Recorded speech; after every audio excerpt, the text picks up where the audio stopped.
Okay, so I think we'll get started. Again, thank you everyone for attending. Let me just pull up my screen. Okay. I think everyone should be able to see that, but maybe like a quick thumbs up just to confirm.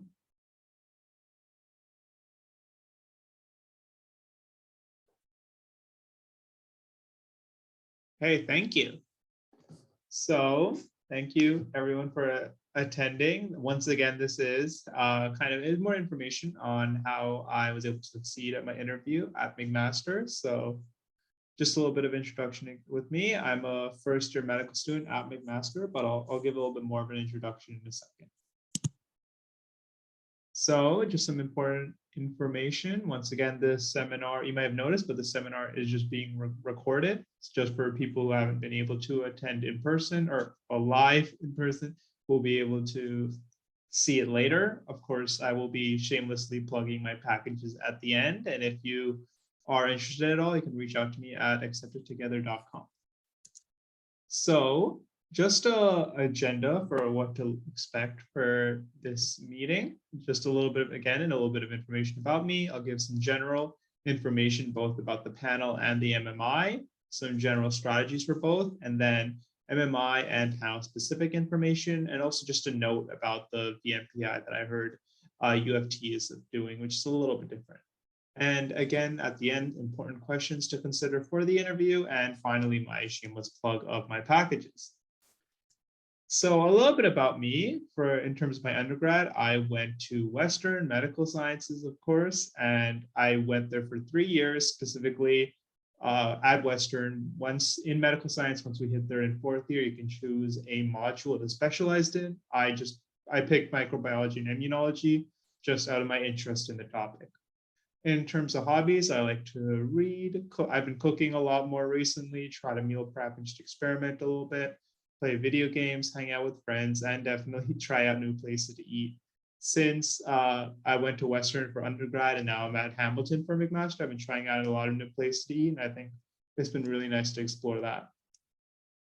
So moving on to the interview itself, focusing first on the panel, of course, there's the interviewee, and just to get a sense of what the panel itself will look like, this will typically be more or less medical faculty. There may be current students, may be upper years. I put a question mark there because it's not exactly solidified, but it's a lot more likely as well to have residents. I have a subpoint here about non-medical persons because some medical schools, depending exactly on the school itself, may have an individual that's connected with the medical school, but may not be in medicine. They may be, for example, a social worker, just to provide a non-medical perspective when they're interviewing applicants. So the questions asked, of course, can vary from things directly on your CV to more personal questions, the kind of tell me about a situation when, or tell me a time you failed, that kind of questions, ethical questions, or about healthcare itself, a little bit more systematic healthcare questions. I have a point here at the end about it becoming a little less common because more and more schools are starting to switch to the MMI. So that's a little bit more of a newer and a little bit starting to become a little bit more common. I know, for example, McMaster does MMI and has been doing it for a little while, and other schools are starting to have more of an MMI as well. So these are more one-to-one interviews. So rather than having a panel, it'll just be an individual speaking to another. If it's done online, it'll be just basically through whatever online platform they use, but you'll only typically be speaking to one person. So this is more likely to be an upper year medical student, faculty, maybe residents, etc. Again, a chance for a non-medical persons, however, it'll be more so in these kinds of field of people. So it depends exactly on the university. Again, it can be slightly variable. I can speak, of course, on McMaster, but however, others tend to have the similar setup of about 8 stations, including about 2 rest stations. So you'll have 8 stations in total, but 2 of them will just be rest. So you'll only really be 6 stations roughly where you'll be answering questions. Again, the questions asked are a little bit less directly about CV and a little bit more personal, ethical, and healthcare. It's a little less likely they'll directly ask you about your CV, given that it's not a typical panel station where they're able to get the time to get to that. So just getting into some general strategies and tips in terms of preparation, I very much highly recommend that you really know your application in depth, regardless of if it's an MMI or panel interview. Being able to draw on the experiences in your application or even outside of it is really important. And so having those stories that you can connect to situations, of course, only naturally when they fit, and try not to force any, but if they naturally fit and you have that background experience, it's great to keep that in the back of your mind. And a second point that's really important, I've especially found, and many others will report as well, is finding a solid prep group. So for individuals that may struggle with the prep group, I myself didn't have a lot of people I know applying at the time. So using things, for example, what I used exactly was actually was Reddit. I went on Pre-Med Canada subreddit and just asked or put a little post asking if people were interested in the group. A bunch of people commented, and then I just kind of randomly picked some. And that actually happened to work out really well because the people I prepped with also actually ended up also getting into medical school. So it worked out in a really great way. But yeah, it can definitely work really well to find people to prep with, set up times, and just kind of get feedback over time as well. And this third point as well, I recommend this, of course, at the beginning of the interview prep, but of course you can do this at any time as you see fit, is definitely experimenting. So I'll have a specific kind of framework I'll mention later on, but in terms of experimenting, definitely don't take it as the holy grail of what to say. Try it out. If it doesn't work, then just try something else. A lot of, for example, like pre-med, Reddit, and such will report certain ways to answer certain questions. If you find one that sounds really interesting, for example, on some subreddit, a lot of people will comment and leave threads about these kinds of tips. Maybe try one or two of these tips. If it seems to work well, then keep doing it. But if it really just doesn't mesh well at all with how you naturally present, then just ditch it and try something else. This last point as well about required readings. There's definitely been a lot of buzz about like reading certain books. Like I know there is the ethics book. I believe it was Doing Right. I was definitely, I read it as well. Honestly, there's a lot of hub about reading.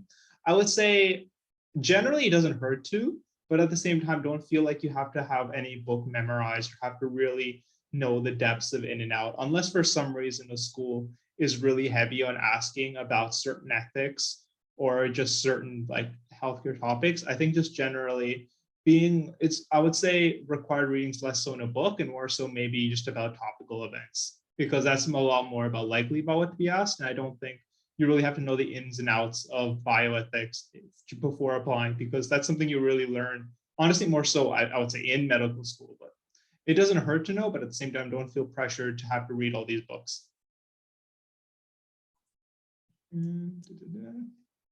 One very important tip I'll say, of course, hopefully you're doing this at all points, but reinforcing this during the interview is interview preparation, I should say, is self-care. So once again, this is a marathon and not a sprint. So you really don't want to be rushing yourself and trying to pump out as many hours as you can while not putting some time in. I know personally when I was interview prepping, there were some days where I was feeling a bit more bogged down. Maybe I was busy with school, or maybe I was just feeling just a little bit more tired that day. And what I would do that really helped me the most was just to take the day off to relax and recharge. Maybe if I had an hour or something that I was going to meet with my group, maybe I'll only meet with them for half an hour instead. I'll just do 1 or 2 questions and then I'll just leave and end early. Or maybe I won't go at all, or I won't prep at all that day and just relax.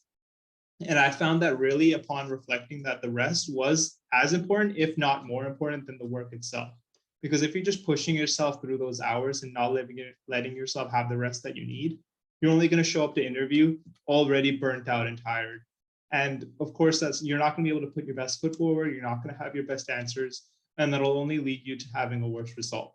I think definitely, of course, you should be doing this hopefully throughout your academic career before even entering the interview period. But if that isn't something you're already considering, I highly recommend implementing some element of self-care. You should not be having to prep every single day of the week. You should definitely be taking some days off to relax. And one extra tip I want to mention is just to be honest. So I want to illustrate this with a point. One common interview kind of preppy style question is something along the lines of, you find your best friend cheating on a test. what do you do? Some kind of question along like this. You're able to report someone that's doing something wrong. In this situation, it's your best friend cheating on a test. A lot of people may say right away that they'll report them. No ifs and buts about it. My best friend's cheating, that's wrong. I should report them. But I would retort, would they really do that? If that it really is your best friend and you find them cheating on a test, would you really just report them, no hesitation, and not do anything else? I really think that in these situations, truly being honest in how you actually approach situations, even if you believe that's not quote unquote the right answer or the right way to solve it, really does tell a lot more about you and conveys your personality better to whoever's seeing you because you're just being more genuine. I personally, of course, wouldn't just report my best friend right away. A lot more people would be more likely to talk to their friend about it, try to understand, and many wouldn't report them at all, even regardless of what happened.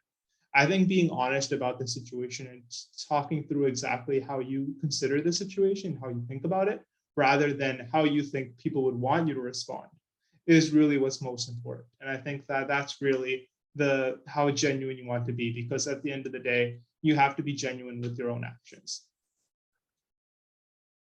So now getting a little bit more into the specific interview tips, starting off with the panel. So if anyone has sort of panel interview tips, this might be more readily apparent.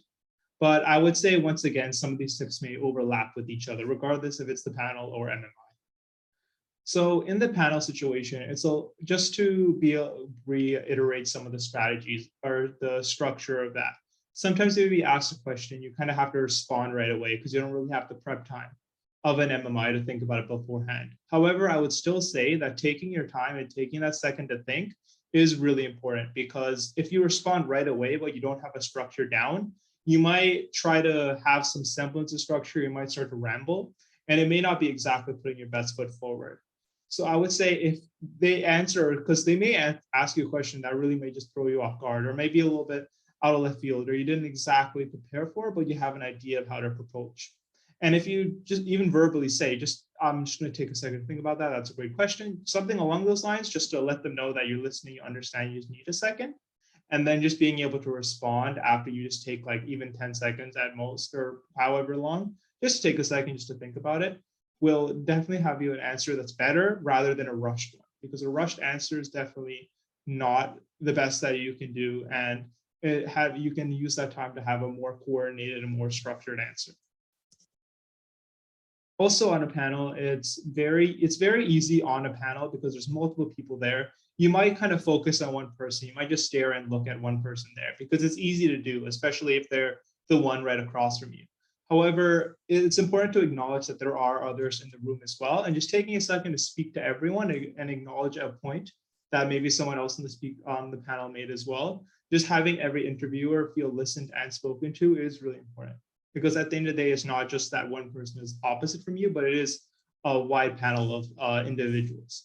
And what might help as well when you're kind of practicing that is, while you're prepping, pretend that in front of you, you have a set row of individuals. So you can get in the habit of taking a second to look around the room and kind of acknowledge different people as well, just to practice and just get used to that a little bit before the day of the interview. And finally, a note about opening questions. So once again, since panels are they're more of a longitudinal interview, meaning that you're kind of speaking to the same group of individuals over time, rather than MMI, where you're kind of seeing a new person every like 10 or so minutes. So what's really especially important, because you're getting to know these people and you're getting to talk to them a lot more, is especially some of those opening questions, because you want to put your best your best foot forward, I should rather say, and you really want to make a good first impression, get a good sense of who you are. Typically, these kinds of questions already will be started with kind of more open-ended, tell me about yourself type of questions typically. And those are good ways to kind of get that introduction point. Of course, your first impressions aren't vital. So if you feel like you stuttered or you stammered a little bit at the beginning, obviously that's not going to break your interview, but it's just important to keep in mind as well. And finally, of course, this is one point that could also be taken to the MMI, and kind of on the point that I talked about earlier about experimenting. This is one strategy that's kind of used in terms of sharing a story that you have, regardless of exactly what the story is. So kind of running through the strategy really briefly, it's called the SHARE strategy, an acronym. So if there, regardless of the exact story being told, this is one strategy that can be used to illustrate it. So going through the letters briefly, there is S for situation. So what that looks like is, of course, you describe the situation, kind of what folded. Was it a time you showed strength, a time you showed weakness, sorry, a time you were a leader, a follower, so on and so forth. And H is hindrances, so challenges that and hindrances that you encountered. So if it was a time you succeeded, what kind of impeded that success, or what was the journey to that? If it was a time you failed, kind of what was leading up to that failure, and so on and so forth. And then A for action. So what did you do in that situation? So when you were faced with those challenges and hindrances, what did you do to try to overcome it? And finally, or not finally, but second last is results. So after the action took place, say it was a conflict you're trying to mediate and you had some direct actions you took, what were the results? Were you able to mediate this conflict? Did it result in a success, a failure, no effect, whatever happened? And finally, evaluate. So this is, I would say these last parts are especially important, results and evaluate, because it's really it's really kind of self-reflecting and seeing what you took away from the experience. So you took these actions and you saw maybe they didn't work, maybe they did, but what did that whole story mean to you? You were kind of taking that time to the interviewer to kind of illustrate the story. So kind of, this is not to say this in a bad way, but also like, kind of what was the point of you telling that story? What did that really mean to you? How did it impact you? Why do you think of that story when they ask you about that given situation? Like if you had a story about a strength, like why was that a strength for you? Or if that was a time you failed, why was that a significant failure for you? Or how did that impact the actions that you took further to kind of avoid that failure again? Things kind of like in that realm when you're using evaluate. Once again, you can kind of try this strategy. I have this strategy here explicitly as something to try.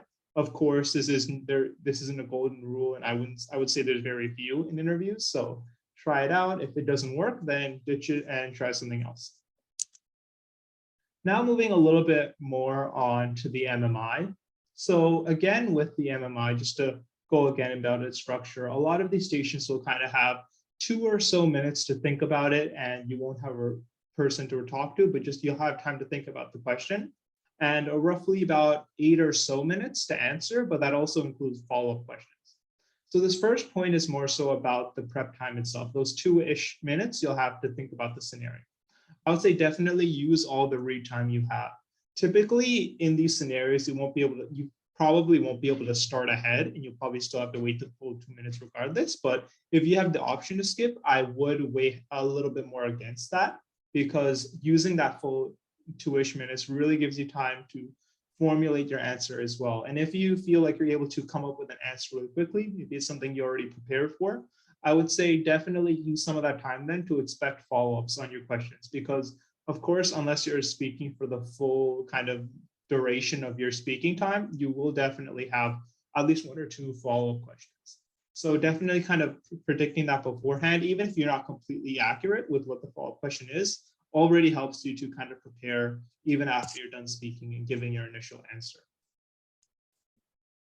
And now again, once again, this is, I would say another thing that works, like a tip you could use for the panel as well, is still practicing like the real thing. So what that looks like is setting up exactly what the interview will look like. For me, using my own example, preparing for McMaster, I know the setup in terms of the prep time and read time. So the prep time would look more like about 2 minutes to prep, and the speaking time, including time for follow-ups, was about 8 minutes. So while I was prepping with people, I would kind of have that timer set. They would give me the question. I would immediately start a timer for 2 minutes. Then when that ended, I would start speaking and then time myself and then had a timer counting down from 8 minutes. And then as soon as that counter ended, if I was still in the middle of talking, answering a follow-up, it would just cut off right there, just to get in the sense and the flow of kind of what it looks like to prep for 2 minutes and speak for 8 minutes. Because once you get into that rhythm, you get really comfortable with knowing kind of how long you're already speaking for and when you feel like it's time to probably wrap up for a follow-up. So with the MMIs as well, if your time frame looks a little bit different, just regardless of exactly what the timing of each station looks like, just getting used to that rhythm can really help. I have this point again about not doing that right away. I would say that one thing that's really important, especially at the very beginning of stage of interviews, is being able to do it a little bit more untimed, a little bit of a looser structure, just to get into the idea of kind of preparation and kind of starting to get into the form of kind of forming your answers. Because right away, it might be a little bit overwhelming to try to think about, okay, I have to think about all this in 2 minutes and then answer in 8, especially when you're right at the beginning of your interview prep. So I would definitely recommend not doing this right away, but as soon as you start to get comfortable and you're starting to get comfortable with how you structure answers and you start to formulate your answers, then start putting this structure on top, because it isn't something you want to start right away, because if you're not able to get those fundamentals down of being able to structure your answer or being able to respond to a question and knowing kind of having a structure in mind and having the content kind of thought out, can definitely be a lot more difficult if you don't have the in advance before you start adding those kinds of the structure of what the prep time and answer time will look like. And I have this tip as well. So this is something that's very unlikely to happen in your panel interview. However, in an MMI, there is a note about role playing. So depending on the school, you may have situations where you act things out. So for example, at McMaster, that's definitely something to keep in mind for other schools. I think other schools as well, as they do explicitly mention, like other MMI schools, they should have information on their website regarding on the interviews, regarding if there is role playing. However, you may be able to contact someone from the school itself to ask. So I have this kind of with a question mark as a grain of salt. The school may be open about it, like McMaster, or maybe if not sure. So these kind of situations will kind of look like you'll have an actor person when you go to the station, and they'll be in complete character mode. So once again, kind of illustrating a last point, this is definitely something to practice, because if it's the day of the interview and you're not really used to someone acting and kind of playing a role, and you have to act out breaking bad news to someone and you haven't done that exactly before and you're not really comfortable with that, that isn't exactly putting your best foot forward. So while it definitely felt a little awkward at first when I was doing this interviewing prepping with my group, but getting into that and getting really comfortable with being able to, again, practice like the real thing, try doing a role playing, try being the person acting out and being the one having to, for example, break bad news, can be really helpful for your prep, just to get a little bit more comfortable on the day off. Again, I have this note on check if the university has confirmed or not. They should ideally be open about that. And if for some reason you can't find any information on the matter and anyone you ask is giving, and if you're getting mixed answers from people on if they do or not have role playing, I would say just a prep in case. Because of course, it's a lot better to have over prepped and you don't need to do any role playing than to not have prepped role playing and the school surprises you with it on interview day. And one thing as well, that this is a little bit more on the day of kind of tip, but it would still a tip I highly recommend to think about on the day of, is of course, given the nature of it, you'll have different stations. You may have, of course, and therefore your responses will differ across each stations. This is something that I definitely had experience for me, and I know others have as well, is you'll have a station, you'll finish it, and you'll be moving on. And then maybe a little bit later, you'll think about, oh, maybe I should have added this in. Or maybe I was like, maybe I shouldn't have said exactly that. Maybe that wasn't the best wording for something. Or maybe I was a little bit awkward there, something along those lines. And it'll really start to get to you. And I would say definitely after every station, when you get to the next prompt, take a second, just take a deep breath, move on, and just keep going. Because what matters most is the next stage in front of you. I definitely had those moments where I was kind of, especially finishing off station, I was like, oh, maybe I was a little bit awkward there. Maybe I probably didn't have the right answer. Like maybe I would think of something. I'm like, oh, this was a really good point. I should have brought up as well. But I thought about it after the station, so it didn't really matter at that point. But I would say definitely what helped me in that moment is just to move on, let that pass, and just keep going. Because at the end of the day, it is, like I said before, the station in front of you that matters the most every time. So just a point on the VMPI. So this is, I know this is what U of T is doing, and this may be a little bit more popular, very similar to MMIs. However, kind of what that looks like a little bit more is rather than kind of the 8-ish stations, it's more like 4. And from what I've heard about the structure as well, is that you get a little bit, I think you have a little bit more time to prep, but the answer times might be a little bit shorter. And kind of given as well that you only have 4 questions, it is generally a smaller structure. Just for the talk as well, I wanted to make sure I had the right idea of kind of what the interview will look like. And I kind of have this quote here from UFT itself, just to make sure I'm using the right information. And so what's really interesting about these is that these interviews are completed asynchronously. So what that means is while you do have 4 different interviewers or 4 different assessors, these people aren't speaking to you real time, but rather there's 4 different people looking basically at recorded answers. And once again, kind of the types of people interviewing these, using this quote again, they may include physicians, medical students, residents, health professionals, and community members. So nothing too outside of the box from what I was said before, but it's good to always hear directly from the university as well. Once again, I just took this quote from looking into the VMPI on UFT, so it'll just be on their webpage. Again, the types of questions asked would be, I assume, a lot more like the MMI, less likely to be directly asking your CV, but definitely more of those personal, ethical, and healthcare setting kinds of questions. Again, knowing exactly, for example, the video response being 5 minutes in length, it's a little bit shorter. So maybe just prepping, being able to speak for 5 minutes, maybe even recording yourself for 5 minutes and listening back to that. It'll be a little awkward, but just getting used to that as well and getting comfortable with that may help you a little bit more comfortable for the day of. So now just to touch on some common questions that are typically important. Of course, I would argue some are a little bit more important than others. So some common questions I've always thrown around is, of course, I would say the biggest question everyone always says to prepare for is, why medicine? I would say, of course, not that this question isn't important, but I do think sometimes this question may be a little bit overestimated in terms of how much they are expected to be asked. I know a lot of people that were never asked this question, not that you shouldn't have an idea of why you want to go in, but also don't feel like you need to have this grandiose, super developed, strong story exactly for why you had to do it. I would say being able to draw on aspects, because of course, especially for Canadian schools, not being able, having a lot different of a policy in terms of observing physicians and kind of shadowing. I know that's a lot different compared to the US. So maybe for the US, it's easier to kind of explain why, because you've seen it. But of course, being able to draw on solid concepts and solid experiences in your life, even if you don't have the most developed story as some other applicants, I think still validates and still kind of tells a valid story for why you want to do so.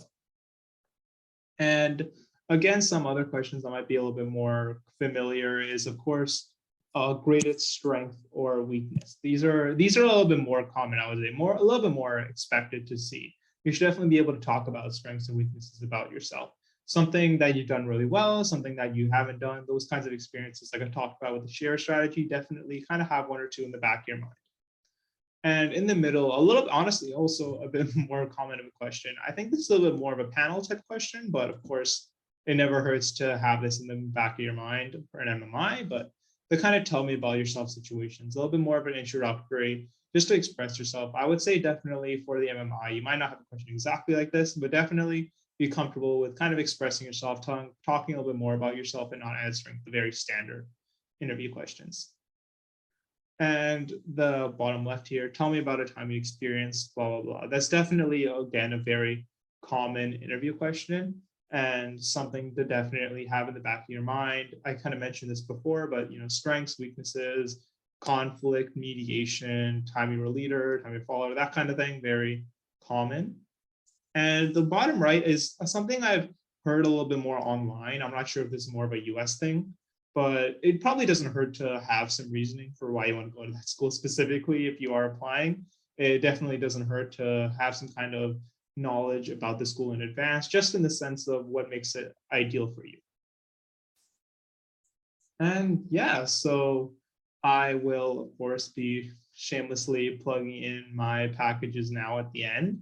So again, these are my packages. You can find me on acceptedtogether.com. I can maybe try to post a link for this in the chat shortly after. But yeah, so again, if you have any questions at all, I'm more than happy to answer. And also, if you want to reach out to me at acceptedtogether.com, you can find my profile. I'll try to put a link in the chat really quickly now. Yeah. So does anyone, oh, might have a chat. Okay. So if anyone has any questions, let me know in the chat and I can read them off. I'll just give everyone a minute as well. Yeah, again, just before you go, we just wanted to say thank you again for your time and the information that you're willing to provide, just on behalf of the entire Yoga Pre-Med Society. Just before you go, we just didn't want you to leave without you knowing that we're appreciative of your time. So thank you.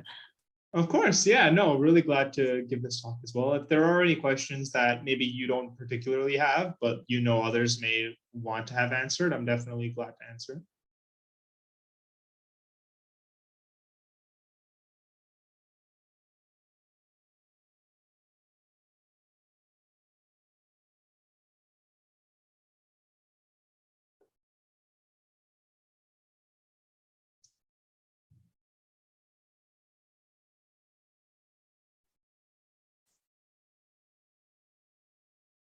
Okay, I don't think we have any questions left, so suppose I'll just stop sharing my screen there.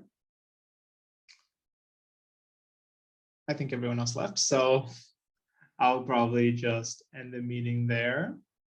I guess I'm recording, so I can say to the recording, thanks to everyone that listened, even if you weren't here, and hopefully you're able to take away something from this. And I guess I'll just end the meeting now.